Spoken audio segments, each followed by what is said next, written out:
Bonjour et bienvenue dans cette deuxième partie de la mini-récup. Dans la première partie, on a parlé des situations de proportionnalité et des situations inversement proportionnelles.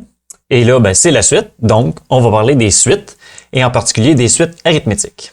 Donc, on va voir la régularité et les modes de représentation des suites.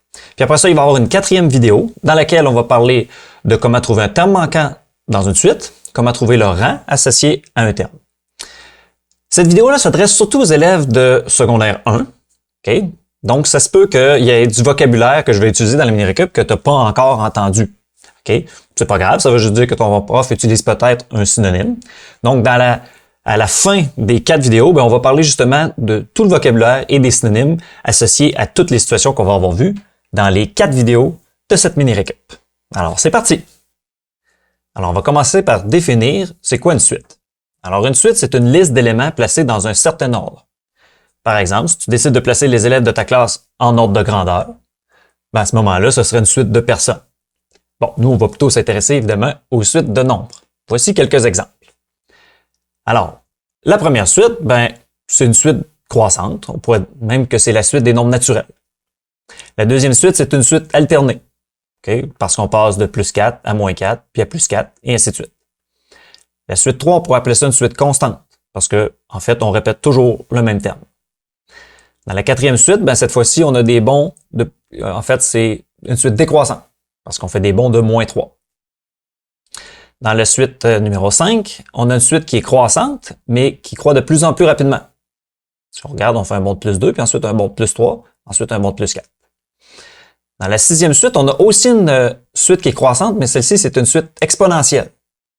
Que tu n'as pas les suites exponentielles, là, tu vas retravailler ça seulement en secondaire 4 et 5. Et la dernière suite, elle s'appelle la suite de Fibonacci. Quand on a une suite comme ça, on s'intéresse généralement à trouver le lien qui unit les termes de la suite.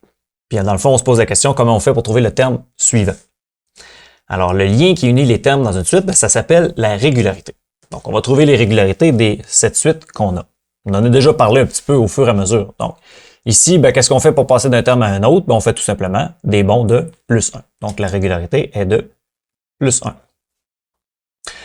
Ici, il y a plusieurs manières d'expliquer la suite. On pourrait dire qu'on change tout simplement le signe des termes à chaque fois, ou on pourrait dire qu'on fait un bond de moins 8, suivi d'un bond de plus 8. Donc, la régularité, ce serait moins 8, puis ensuite, plus 8. Maintenant, la troisième, il y a plusieurs façons de le dire aussi. Je peux dire que je fais des bonds de plus 0. Je peux dire que je fais des bonds de moins 0. Je peux dire que je multiplie par 1 mon terme pour obtenir le suivant. Ou je peux aussi dire que je divise par 1. Parce que 7 divisé par 1, ça donne 7. Moi, je vais y aller plutôt avec un bond de plus 0. Et les autres réponses auraient été acceptées aussi. Pour la quatrième suite, on fait des bonds de moins 3. On soustrait 3 à chaque fois. Moins 3. Pour la cinquième suite, on fait un bond de plus 2, suivi d'un bond de plus 3, suivi d'un bond de plus 4. Donc, il faut tout écrire ça. Donc, plus 1, c'est-à-dire plus 2, le premier bond, ensuite plus 3, et ainsi de suite. Ensuite, plus 4, plus 5, et ainsi de suite. Pour la sixième régularité, on pourrait dire qu'on fait un bond de plus 1, suivi d'un bond de plus 2, suivi d'un bond de plus 4, mais il y a une autre façon de l'expliquer. Si on regarde comme il faut, on pourrait aussi utiliser la multiplication. Je multiplie par 2, donc 1 fois 2 me donne 2, 2 fois 2 me donne 4, 4 fois 2 me donne 8. Donc, cette fois-ci, la régularité, c'est une multiplication. On multiplie par 2.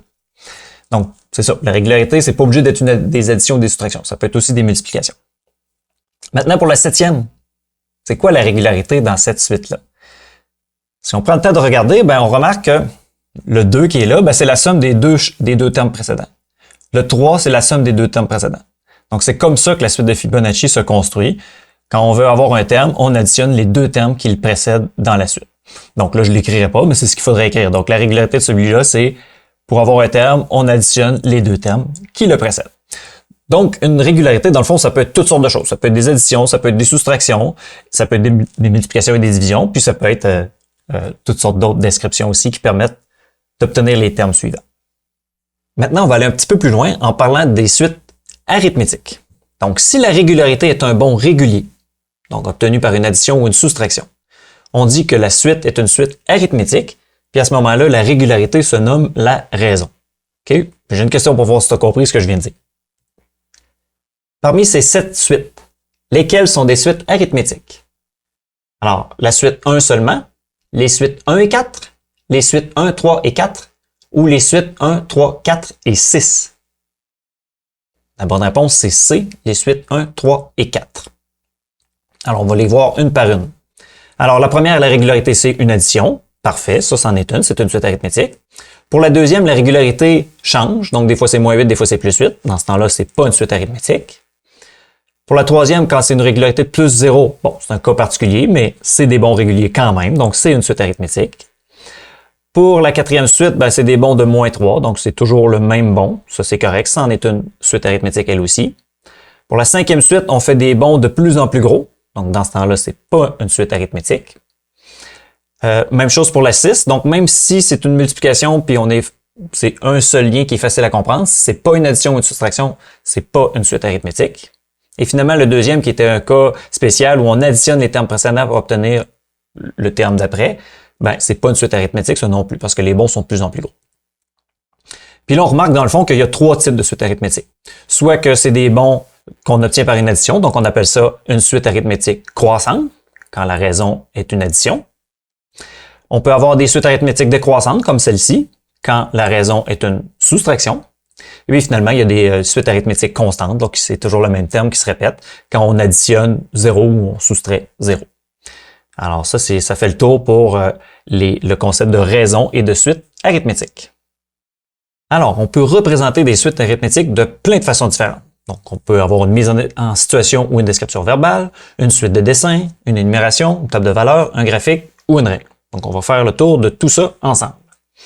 Donc, la première qui vient en tête, c'est l'énumération, puis c'est celle qu'on utilise depuis le début. Donc, j'énumère en séparant mes termes par une virgule, tout simplement. Maintenant, on peut avoir une description verbale d'une suite. Donc, j'ai une question là-dessus. Parmi ces deux descriptions verbales, laquelle peut être associée à la suite arithmétique suivante? 2, 4, 6, 8, etc. Le premier terme est 2 et on double la valeur d'un terme pour obtenir le terme suivant. Ou bien, le premier terme est 2 et on ajoute 2 à un terme pour obtenir le suivant. Donc, quelle est la bonne description? La réponse, c'est B. Alors, si on regarde notre suite, la première description disait qu'il fallait multiplier par 2. Ça fonctionne pour le premier, pour passer du premier au deuxième terme. Donc, 2 fois 2, c'est vrai que ça donne 4, mais après ça ne fonctionne plus. 4 fois 2, ça donne 8 et non 6. Tandis que la deuxième description disait qu'on faisait des bons de plus 2, et ça, c'est vrai tout le temps. Donc, une description verbale, ben, c'est juste ça, c'est de dire qu'est-ce qu'on observe. Dans le fond, quel est le premier terme, puis quel est le lien qui unit chacun des termes. Maintenant, on peut avoir aussi une suite de dessins. Donc, par exemple, si je décide que je mets des objets, j'empile des objets. Donc, j'en mets 2 sur le premier étage, puis ensuite, j'en mets 2 sur le deuxième étage. Donc, autrement dit, je mets 2 objets par étage tout le temps. Fait que j'ai deux objets, 4, 6 et 8. Donc, ça serait une suite de dessins. Je peux représenter ça aussi dans une table de valeurs. OK? Donc, qu'est-ce qu'on fait dans une table de valeurs? Ben, on met les rangs de mes termes et les termes dans la deuxième rangée. Donc, les rangs dans la première rangée, les termes dans la deuxième rangée. Donc, la suite, en réalité, se retrouve dans la deuxième rangée. Puis, en haut, c'est quoi qu'on place? Ben, c'est leur position dans la suite. Maintenant, la table de valeurs peut aussi être écrite en fonction de la mise en situation.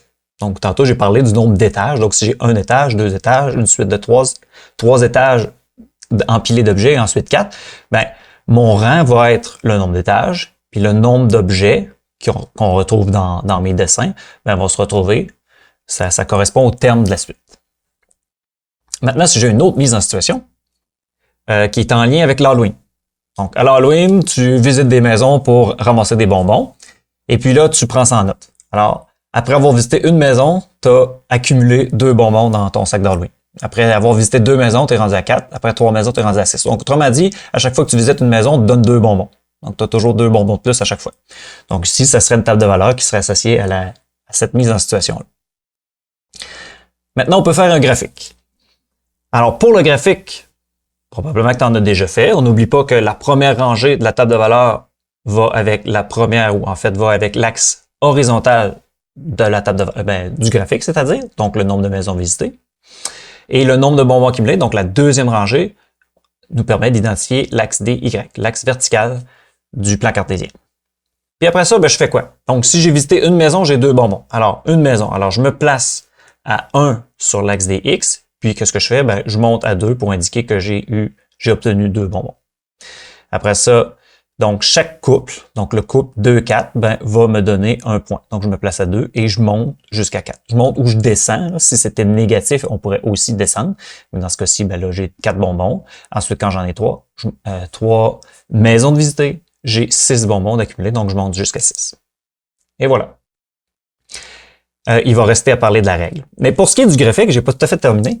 Il y a une chose à retenir, c'est que si les points sont alignés, autrement dit, je pourrais placer une règle et ça forme une ligne droite, ben dans ce temps-là, c'est une suite arithmétique.